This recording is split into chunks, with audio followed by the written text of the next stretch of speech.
Partnership chapter में बेटा हमारा क्वेश्चन है ए बी सी पार्टनर्स है जिनकी प्रॉफिट शेयरिंग रेशियो 5:4:1 है and C is given guarantee that his minimum share of profit in any year would be at least 50,000, यानी कम से कम उसे 50,000 रुपये साल के तो चाहिए, चाहे वो किसी भी साल की बात हो।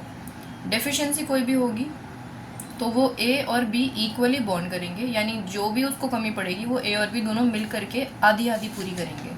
And the profit for the firm जो उस साल हुआ वो 4 लाख का हुआ। तो आइए ज़रा देख लेते हैं। देखो बेटा, आप P&L अप्रोप्रिएशन अकाउंट बनाएंगे और यहाँ पर बाय P&L अकाउंट लिख करके 4 लाख रुपीज़ लिख दीजिएगा। अब हमें इन्हें सीधा प्रॉफिट डिवाइड करना है, तो हम यहाँ स्टेटमेंट लिखेंगे प्रॉफिट ट्रांसफ़र टू पार्टनर्स का नाम था A, B एंड C, तो यहाँ पर हमने लिख दिया। और प्रॉफिट क्योंकि अभी गारंटी के अकॉर्डिंग हमें बांटना है, तो हम यहाँ पर वर्किंग नोट में अपने प्रॉफिट डिवीजन को चेक कर लेते हैं कि किसके पास कितना प्रॉफिट पहुँच रहा है। ठीक है बेटा, तो अब आप देखो A के पास 4 लाख के कितने हिस्से जाएंगे, 4 लाख में से 4 लाख के 10 हिस्से में से 5 A के पास जाएंगे, और जी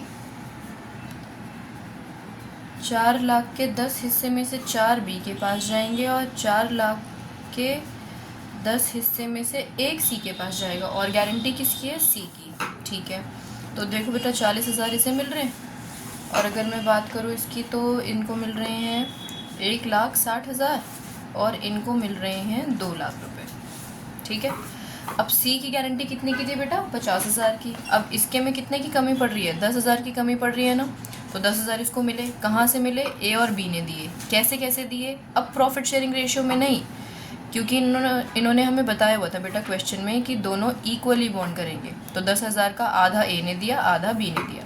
तो यानी अगर मैं A की प्रॉफिट की बात करूँ तो 1,95,000 है, B के प्रॉफिट की बात करूँ तो 1,55,000 है, और ये बेटा 50,000 है। ठीक है, तो अब इसी प्रॉफिट्स को हम यहाँ लिख देते हैं। 4 लाख का हमारा प्रॉफिट था, जिसमें से A के हिस्से में पहुँचा 1,95,000, B के में 1,55,000 और C के में 50। देखो बेटा, इतना आसान था क्वेश्चन, हो गया।